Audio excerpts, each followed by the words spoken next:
25 जून 1975। आधी रात को भारत देश के डेमोक्रेसी की धज्जियां उड़ गई और इस देश पर डिक्टेटरशिप के काले बादल छाने लगे। 26 जून 1975 से 23 मार्च 1977 तक 21 महीनों में देश में क्या क्या घटा, उस बात का इल्म तक ज्यादातर जनता को नहीं है। बात की शुरुआत होती है सन 1971 से, जब इंदिरा गांधी उत्तर प्रदेश के रायबरेली से लोकसभा सीट से लड़ी और 1300 वोट से जीती। हारने वाले उम्मीदवार संयुक्त पक्ष के राजनारायण स्वतंत्र सेना में रह चुके थे। हार के बाद उन्होंने इंदिरा सरकार पर केस कर दिया।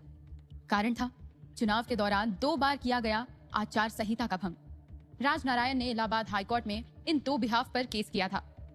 एक, नए दिल्ली के प्रधानमंत्री सजीव यशपाल कपूर ने रायबरेली में इंदिरा गांधी के चुनाव का संपूर्ण संचरण किया था, जो कि कायदे के अनुसार कोई सरकारी कर्मचारी नहीं कर सकता।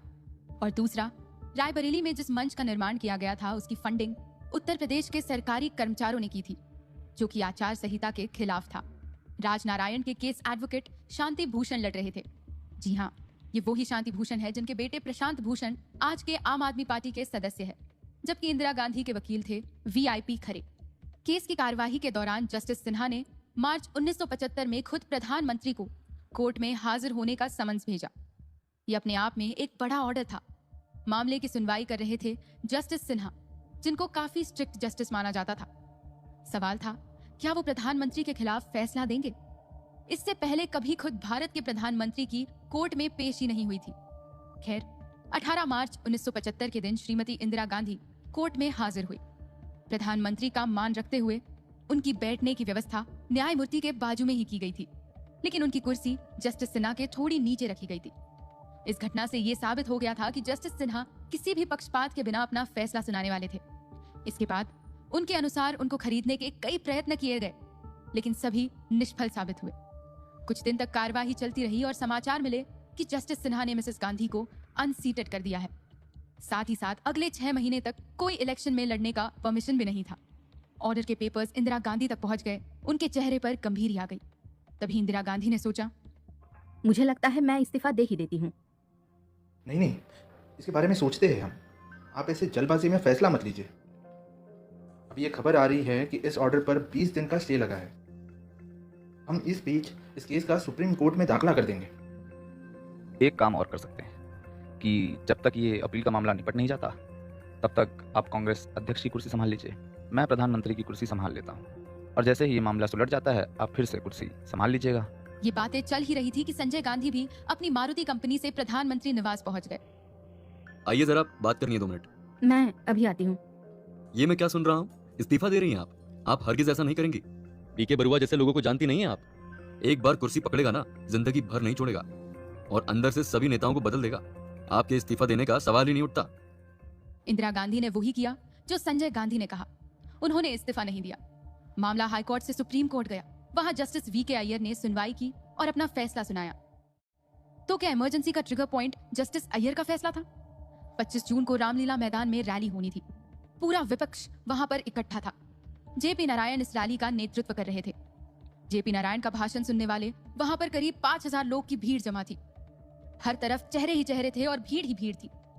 जेपी ने कहा, इसीलिए मैं एक बार फिर कहूंगा, सिंहासन खाली करो। और इसी रैली में जेपी ने लोगों और पुलिस से कहा था कि अगर सरकार का कोई फैसला गलत लगे तो वो उसे ना माने। जेपी के इस बयान को सरकार ने सेना को देश के खिलाफ भड़काने के बराबर माना। तब उनके बेटे राजीव गांधी भी उनके साथ थे। छोटे बेटे संजय गांधी गुड़गांव में मारुति लिमिटेड कार कंपनी को हैंडल कर रहे थे। वहां से घर आते हुए संजय ने देखा तो लोगों की भीड़ जमा हुई थी। पायलट राजीव को तब पॉलिटिक्स में कोई दिलचस्पी नहीं थी। संजय गांधी बहुत फायर हैंडेड व्यक्ति थे और अपनी मां को सभी ऑपोजिशन से बचाते थे।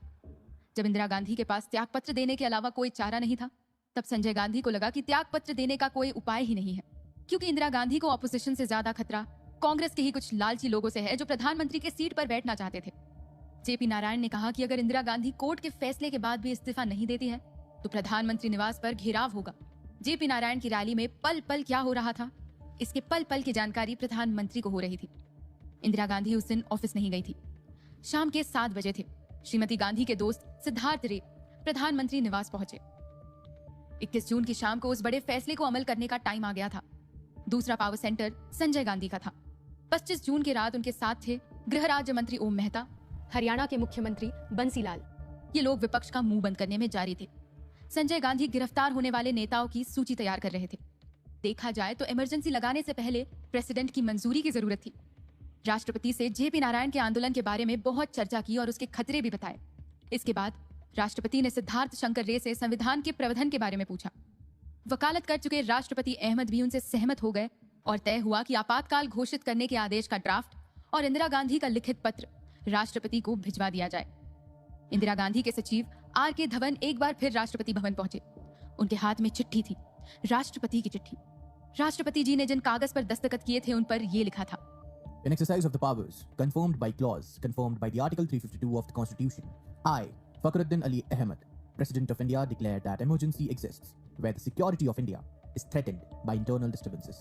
जैसे ही राष्ट्रपति जी ने आदेश किया, पूरा देश इंदिरा गांधी के हाथों में आ गया और वो हुआ जिसका डर था। सब तरफ गिरफ्तारियां शुरू हुई। अब देश को इंदिरा गांधी के इस राजनीतिक आपत्ति से कोई नहीं बचा सकता था। उन्हें सिर्फ धारा 352 इमरजेंसी ही बचा सकती थी। इमरजेंसी आखिर क्या है? भारत को अगर बगावतखोरों से संकट हो तो इस हालात में देश के राष्ट्रपति इमरजेंसी घोषित कर सकते हैं। इमरजेंसी के दौरान केंद्र सरकार राज्य सरकार को शासन चलाने का फरमान दे सकती है। धारा 19 के अनुसार भारतीय नागरिक को दिए हुए मूलभूत अधिकार इमरजेंसी के दौरान प्रतिबंधित रहते हैं। व्यक्ति की स्वतंत्रता, अभिव्यक्ति की स्वतंत्रता, देश में प्रवास करने की स्वतंत्रता, रोजगार और समाचार की स्वतंत्रता जैसे कई अधिकार नागरिकों के लिए खत्म हो जाते हैं। उस रात इंदिरा गांधी और संजय गांधी की बातचीत के बाद पूरा रोड मैप तैयार था। इंदिरा गांधी को इसे इम्प्लीमेंट करने के लिए बस एक बहाने की जरूरत थी और उन्हें बहाना मिल भी गया था, क्योंकि 23 जून 1975 के दिन विरोध पक्ष के नेताओं ने जयप्रकाश नारायण को इंदिरा गांधी के खिलाफ आंदोलन करने के लिए खड़ा कर दिया और उन्होंने ये जिम्मेदारी उठा भी ली थी, क्योंकि इलाहाबाद हाईकोर्ट में दोषी करार होने के बाद भी अगर इंदिरा गांधी सत्ता नहीं छोड़ती तो वो लोकशाही का खंडन माना जाता। इसलिए विरोध के लिए नारायण ने रैली का आयोजन किया और हजारों लोग उसमें शामिल हुए। जयप्रकाश नारायण एक गद्दावार व्यक्तित्व के मालिक थे। उन्होंने न सिर्फ लोगों को आह्वान दिया, बल्कि उन्होंने पुलिस और मिलिट्री को सरकार के गैर कानूनी हुक्म न मानने की गुजारिश भी की थी। बस श्रीमती गांधी के मुताबिक धारा 352 के तहत आर्म रिबेलियन का ये अच्छा मौका था। 25 जून 1975 को रैली से थक कर लौटे जेपी नारायण विश्राम कर रहे थे और तभी रात के 2 बजे देश के संविधानशाली नेता को आजादी के बाद फिर से एक बार गिरफ्तार कर लिया गया। भाइयों और बहनों, राष्ट्रपति जी ने आपातकाल की घोषणा की है। इससे आतंकित होने का कोई कारण नहीं है। The President has proclaimed emergency. This is nothing to panic about.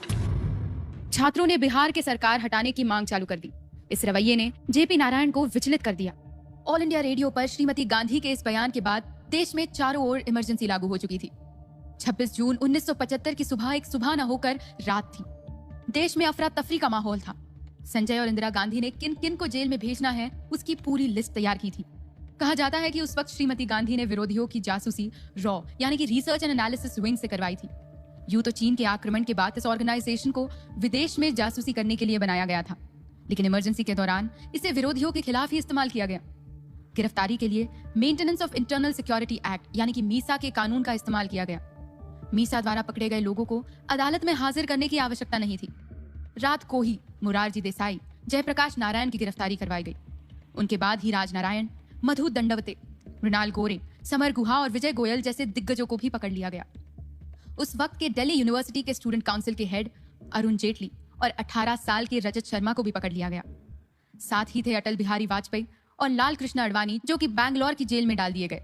ये महज तानाशाही की शुरुआत थी। एक बार श्रीमती गांधी जी ने विदेशी इंटरव्यू में कहा था कि इतिहास में एक शक्तिशाली शख्सियत के रूप में दर्ज होना चाहती हूँ, कुछ हद तक नेपोलियन की तरह, क्योंकि वो कभी भी भुलाए नहीं जाएंगे। आज जब इस केस का पोस्टमार्टम करते हैं तो वो कहते हैं कि उस समय कोई इंटरनल और आउटरनल डिस्टर्बेंसेस नहीं थे। खैर, सच चाहे जो भी हो, उस वक्त देश पर इमरजेंसी थोपी गई और ऑल इंडिया रेडियो पर इंदिरा गांधी का ये बयान था। भाइयों और बहनों, राष्ट्रपति जी ने आपातकाल की घोषणा की है। इससे आतंकित होने का कोई कारण नहीं है। The President has proclaimed emergency. This is nothing to panic about.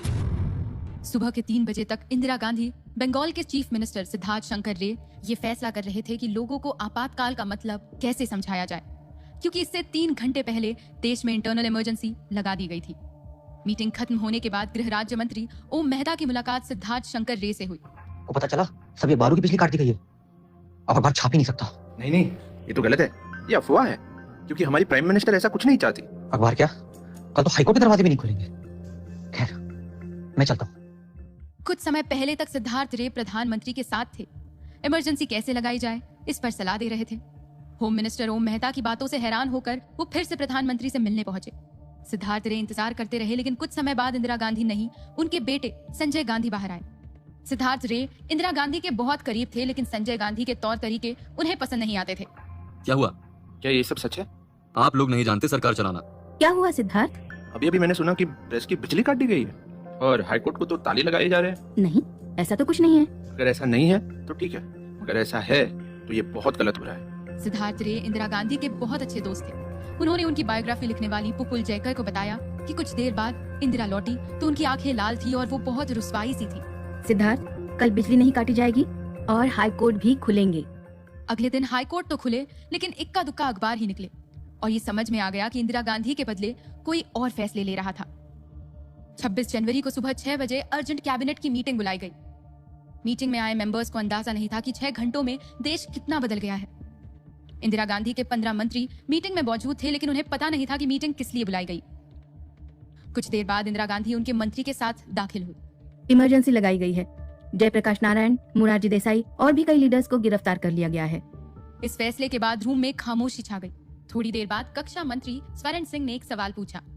Madam prime minister ji, emergency की जरूरत की है? 71 से एक्सटर्नल इमरजेंसी तो लगी हुई है ना? एक्सटर्नल इमरजेंसी से देश के अंदरूनी हालात सुधारे नहीं जा सकते। रूम में 15 मेंबर्स थे, लेकिन किसी ने भी अपने देश के लोकतंत्र की चिंता में एक आवाज नहीं उठाई। एक भी आवाज नहीं उठी, एक चू तक नहीं हुई। 15 दिन में ये इमरजेंसी और उसके साथ जुड़े हुए कानून को कैबिनेट में मंजूर कर लिया। पूर्व प्रधानमंत्री इंद्र कुमार गुजराल तब सूचना एवं प्रचारण राज्य मंत्री थे। उन्होंने कैबिनेट मीटिंग के बाद अगले रूम में बैठे संजय गांधी से उनकी मुलाकात हुई। तब संजय गांधी ने उनसे कहा कि दूरदर्शन और रेडियो पर जो भी न्यूज जाएगी उससे पहले वो देखना चाहेंगे। You see, one thing became very clear as soon as we came out of the cabinet meeting, the transfer of power had taken place, and he wanted me, as the cabinet meeting ended, he said, "I want to see the news bulletins." So I told him that cannot be done. The news bulletins are shown, are made public only after broadcast. Prior to that, even I never see them. कुछ देर बाद mister Gujral को फिर से प्रधानमंत्री निवास बुलाया गया। जब तक वो पहुंचे, प्रधानमंत्री दफ्तर जा चुकी थी। उनकी मुलाकात संजय गांधी से हुई। Prime minister address to the nation सभी रेडियो स्टेशन पर क्यों नहीं चलाया गया? जवाब चाहिए मुझे। देखिए, मैं आपके प्रति जवाबदेह नहीं हूँ। आपको जवाब चाहिए तो आप मुझसे तमीज से बात कीजिए। आप मेरे बेटे की उम्र के हैं। मिस्टर गुजराल समझ गए कि वो मंत्री तभी रह सकते हैं जब तक वो संजय गांधी की हर एक बात सुनते रहे। उन्होंने इस्तीफा देने का सोचा, लेकिन पहले ही उनका मंत्रालय बदल दिया गया। वो तो एक मंत्री थे, लेकिन देश का क्या? उनकी बातचीत का देश को तो तभी मालूम पड़ा जब 26 जनवरी को रेडियो ट्यून इन किया गया और फिर आवाज आई इंदिरा गांधी की, पहले हिंदी में और फिर अंग्रेजी में। भाइयों और बहनों, राष्ट्रपति जी ने आपातकाल की घोषणा की है। इससे आतंकित होने का कोई कारण नहीं है। The president has proclaimed emergency. This is nothing to panic about. देश में सामूहिक गिरफ्त के बाद न्यूज़पेपर्स पर भी सेंसरशिप लगा दी गई और ऑल इंडिया रेडियो और दूरदर्शन पहले से ही सरकार के अधीन थे। The Indian express, the Hindustan times जैसे न्यूज़पेपर्स को खास हिदायत थी कि मीसा के द्वारा पकड़े गए लोगों के बारे में एक शब्द भी ना छापे। इमरजेंसी के विषय में टिका या टिप्पणी नहीं करनी है। न्यूज के हर एक पेज को पब्लिश होने से पहले प्रेस इंफॉर्मेशन ब्यूरो के मुख्य अधिकारी को दिखाकर ही पब्लिश करना है। यहाँ तक कि हमारे प्रधानमंत्री नरेंद्र मोदी की बात करें तो वो पगड़ी पहने और दाढ़ी मूंछ बढ़ाकर अपना भेस पलट करके सलामत रहे। इंदिरा गांधी का देश के प्रति संदेश 26 जून को सुनाया गया। तब समझा कि देश में इमरजेंसी लगाई गई और हिंदुस्तान में बहुत कुछ बदल गया है। आर्टिकल 352 के सहारे इंटरनल इमरजेंसी लगा दी गई थी। इसका मतलब ये था कि इंदिरा गांधी जब तक चाहे पावर में रह सकती थी। लोकसभा और विधानसभा के लिए चुनाव की जरूरत नहीं थी। अखबार और मीडिया आजाद नहीं थे। उनमें वो ही बातें लिखी थी और पढ़ी जा सकती थी जिसे सरकार ने जारी किया हो। पार्लियामेंट में अपने बहुमत के ऊपर सरकार अनेक कानून पास करा सकती थी। इमरजेंसी की महत्वपूर्ण किरदार और नामी वकील शांति वकील का कहना था कि आम लोगों के लिए कानून खत्म हो गया था। जब इमरजेंसी लगी हुई हो तो आर्टिकल 19 के जो अधिकार हैं नागरिकों के और 21 जो जीने का और फ्रीडम का अधिकार देता है, ये दोनों इमरजेंसी में ख़त्म हो जाते हैं। यहाँ तक कि सुप्रीम कोर्ट के सामने ये भी कहा गया सरकार की तरफ से, अगर किसी निर्दोष को गोली भी मार दे सरकार बिना किसी कारण के तो भी उसका कोई अधिकार नहीं छीन सकता, क्योंकि जीने का अधिकार तो धारा 21 देती है। और वही जब छिन गया है इमरजेंसी में तो कोई ये नहीं कह सकता कि मुझको क्यों गोली मारी, मुझे मेरी जान क्यों ली या मुझको जेल में क्यों बंद किया। इस शांति को हमें बनाए रखना है और हमको ये समझना है कि लोकतंत्र में भी हद होती है जिनको पार नहीं कर सकते। मैं आपको विश्वास दिलाना चाहती हूँ कि जो नेतागण गिरफ्तार हुए हैं उनको सुविधाएं दी जा रही हैं और आराम से रखने की पूरी कोशिश है। इंदिरा गांधी ने सभी वो बातें कही जिसकी तैयारी उन्होंने उस रात सुबह के 3 बजे तक की थी। वो साफ शब्दों में सभी को इमरजेंसी का मतलब समझाना चाहती थी। उन्होंने कहा, सेना को सरकार के खिलाफ भड़काया जा रहा है और इसलिए इमरजेंसी जरूरी है। एक जना इस हद तक गया कि अगर फौजी किसी हुक्म को गलत समझे तो उसको न माने। वो जन और कोई नहीं जयप्रकाश नारायण थे, जिनको प्रधानमंत्री बनाना चाहते थे, जो इंदिरा गांधी को हिंदू बोलते थे, और वही जयप्रकाश नारायण जिन्होंने कभी कुर्सी के लिए राजनीति नहीं की। इमरजेंसी इंडिया की डेमोक्रेसी पर लगा एक काला धब्बा है। इसके जिम्मेदार कौन थे? जयप्रकाश नारायण या खुद इंदिरा गांधी या उनके बेटे संजय गांधी? वक्त अपनी करवट बदलता है, राजनीतिक हालात बदलते हैं, सत्ता में परिवर्तन होता है और फरवरी 1977 में इमरजेंसी हटा दी जाती है। ऐसा लगता है मानो इमरजेंसी हटने के बाद लोगों ने चैन की सांसें ली। मीडिया से सेंसरशिप हट गई, जेल में कैद नेताओं को रिहा कर दिया गया, नागरिकों को फिर से उनके अधिकार मिले। इमरजेंसी हटने के बाद माहौल कुछ ऐसा बना मानो देश को दूसरी आजादी मिल गई हो। ये सब तब हुआ जब इंदिरा गांधी ने राष्ट्रपति से मिली सिफारिश पर अचानक चुनाव की घोषणा कर दी। देश के लिए मानो एक नया दौर, एक नया अवसर आ गया हो। ये घटना जनवरी 1978 की है, जब शाह आयोग अपनी जांच कर रहा था। इंदिरा गांधी को कटघरे में बुलाया गया। 11 साल तक देश की प्रधानमंत्री रही Indira Gandhi Indira is India, India is Indira कहने वाली ये बुलंद आवाज आज कटघरे में चुप थी। वो कोई भी आधिकारिक बयान देने को राजी नहीं थी। ये 1977 में हुए चुनाव का ही नतीजा था, जिसके बाद जनता पार्टी की सरकार बनी। हुआ यूं कि चुनाव की घोषणा के साथ जैसे ही इमरजेंसी हटाई गई, देश में एक लहर थी जो कांग्रेस के खिलाफ थी, जो इमरजेंसी के दौरान किए गए अन्याय पर, इमरजेंसी के दौरान किए गए जुर्म का हिसाब चाहती थी। पर इंदिरा के सूत्रों के अनुसार 1977 के चुनाव कांग्रेस जीतने वाली थी। यही कारण था कि इंदिरा ने जनवरी 1977 में अचानक चुनाव की घोषणा की थी। जेल से रिहा होने के बाद इंदिरा को चुनौती देने के लिए सारी विपक्षी पार्टियां एक साथ हो गई। जनसंघ, सोशलिस्ट पार्टी, कांग्रेस को और भारतीय लोक दल ने मिलकर एक दल बनाया जिसका नाम था जनता पार्टी, और जनता पार्टी के अध्यक्ष बने मोरारजी देसाई। देश के सबसे लोकप्रिय नेताओं में से एक जयप्रकाश नारायण ने जनता से आह्वान किया कि जनता पार्टी को वोट दे और लोकतंत्र को मजबूत करे। मार्च 1977 में चुनाव हुए और चुनाव के नतीजों के साथ ही जनता ने अपना ऐलान कर दिया। कांग्रेस को मात्र 154 सीटें मिली, जबकि जनता पार्टी को 295 सीटों पर जीत मिली। स्थिति यहाँ तक बिगड़ गई कि कांग्रेस हारी तो हारी, इंदिरा गांधी खुद भी चुनाव हार गई। जनता के फैसले के आगे उन्हें सिर झुकाना ही पड़ा। मोरारजी देसाई देश के नए प्रधानमंत्री बने। वही मोरारजी जो नेहरू की मृत्यु के बाद से प्रधानमंत्री बनने के सपने देख रहे थे। उम्र और तजुर्बे के हिसाब से बनने भी चाहिए थे, पर समय के गणित ने पूरा हिसाब बिगाड़ दिया था। और अब 1977 में जाकर उन्हें ये मौका मिला। चरण सिंह गृह मंत्री, जगजीवन राम रक्षा मंत्री, वाजपेयी विदेश मंत्री बने और इंदिरा को हराने वाले राज नारायण सूचना एवं प्रसारण मंत्री बनाए गए। देश की सरकार में अब ऐसे लोग थे जिन्होंने अभी तक का ज्यादातर समय विपक्षी पार्टियों के रूप में बिताया था। नई सरकार से लोगों को बहुत उम्मीदें थी। लोग चाहते थे कि सत्ता में परिवर्तन के साथ ही सरकार के काम में भी परिवर्तन आए और जमीनी तौर पर परिवर्तन दिखे। पर समय को कुछ और मंजूर था। सत्ता में आई मोरारजी सरकार ने सुप्रीम कोर्ट में 12वें चीफ जस्टिस रहे जेसी शाह की अध्यक्षता में शाह आयोग का गठन किया। इसका गठन इमरजेंसी से संबंधित जांच करने के लिए किया गया था। इसी के साथ शुरू हुआ बदले की भावना का ये दौर।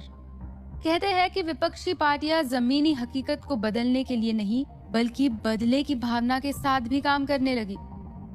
इंदिरा गांधी को अपना एक सफदरजंग रोड स्थित सरकारी आवास छोड़ना पड़ा।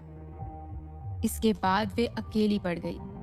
परंतु इसके तुरंत बाद ही जुलाई 1977 को ऐसा कुछ हुआ जिसने इंदिरा को अपने ऊपर फिर से विश्वास दिलाया और वो उठ खड़ी हुई। बिहार में स्थित बेलछी गांव में 11 दलितों को जलाकर उनकी हत्या कर दी गई। ये नरसंहार आजादी के ऊपर एक धब्बा था। आजाद भारत की चाह रखने वाले लोगों ने कभी ये नहीं सोचा होगा कि ऐसी घिनौनी हरकतें भी कोई समाज कर सकता है। सरकार की तरफ से वहां उन्हें पूछने तक कोई नहीं गया, पर इंदिरा गांधी गई। जुलाई के महीने में नदियां उफान पर थी। बाढ़ का दौर बिहार में चल रहा था। 60 साल की इंदिरा पहले जीप से, फिर ट्रैक्टर से, और जब ट्रैक्टर भी नहीं जा सका तो वो हाथी पर वहां गई।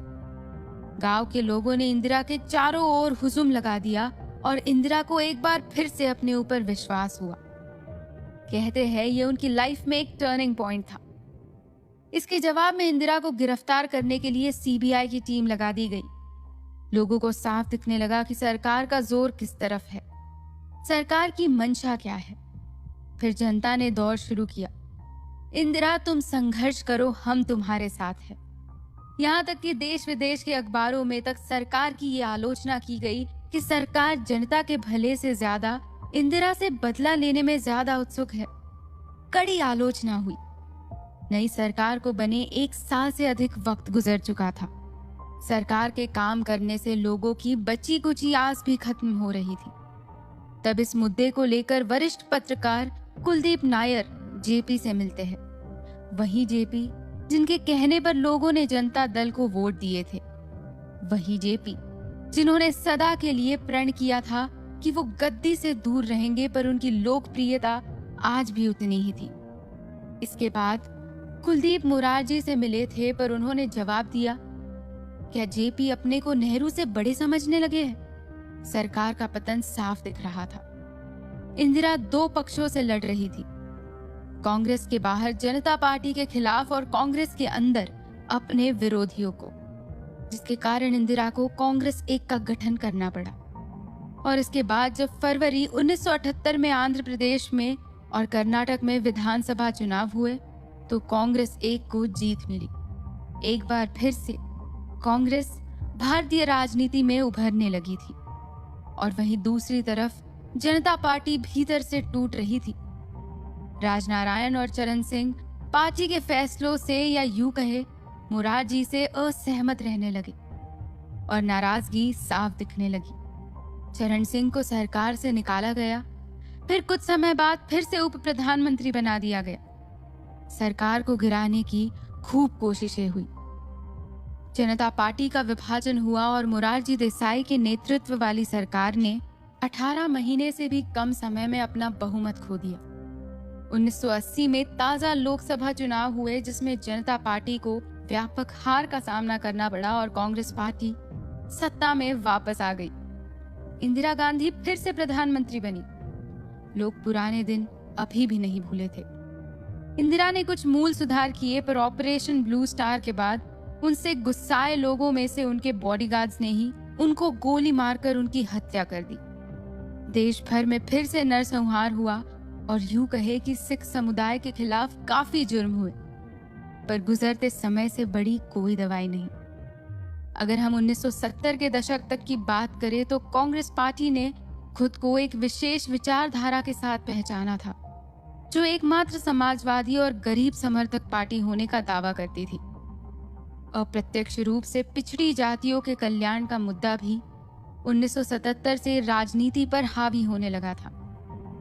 बिहार में अन्य पिछड़े वर्गों के लिए आरक्षण का मुद्दा बहुत विवादास्पद हो गया और इसके बाद केंद्र में जनता पार्टी सरकार द्वारा मंडल आयोग की नियुक्ति की गई।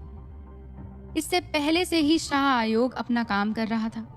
आपातकाल के बाद शाह आयोग द्वारा की गई जांच में ये पाया गया कि कुछ क्षेत्रों में आपातकाल के दौरान अतिरिक्त प्रतिबंध लगाए गए थे। आलोचकों का कहना था कि इंदिरा गांधी ने अपनी निजी सत्ता बचाने के लिए देश को बचाने के लिए बनाए गए संवैधानिक प्रावधान का दुरुपयोग किया। शाह आयोग ने अनुमान लगाया था कि निवारक निरोध कानूनों यानी MISA के तहत लगभग 1 लाख लोगों को गिरफ्तार किया गया था। राजनीतिक कार्यकर्ताओं की गिरफ्तारी और प्रेस पर संबंधित के अलावा कई मामलों में आपातकाल ने आम लोगों के जीवन को सीधे प्रभावित किया।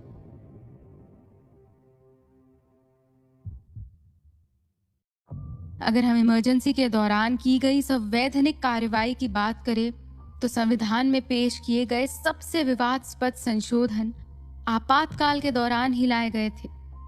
आपातकाल लगने के तुरंत बाद ही पहली बार 22 जुलाई 1975 को संविधान में 38वां संशोधन पारित किया गया, जिसके अनुसार न्यायपालिका से आपातकाल की न्यायिक समीक्षा करने का अधिकार छीन लिया गया था।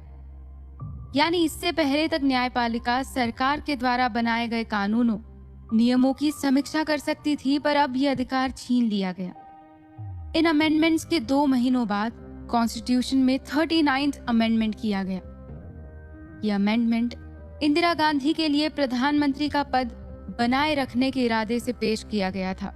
चूंकि इलाहाबाद उच्च न्यायालय ने इंदिरा गांधी के चुनाव को रद्द कर दिया था और इमरजेंसी लगाने का तत्कालीन कारण ही ये फैसला था कि इंदिरा अगले 6 सालों तक चुनाव नहीं लड़ सकती थी। 39th अमेंडमेंट के अनुसार अब उच्च न्यायालय देश के प्रधानमंत्री के पद पर नियुक्त व्यक्ति के चुनाव का जांच नहीं कर सकती थी। उनका ये अधिकार भी छीन लिया गया। साफ साफ दिखने लगा था कि इंदिरा अब अपने व्यक्तिगत हितों के लिए संविधान का दुरुपयोग कर रही थी। संशोधनों का सिलसिला यही नहीं थमा। आपातकाल को समय की जरूरत बताते हुए इंदिरा गांधी ने उस दौर में लगातार कई संवैधानिक संशोधन किए।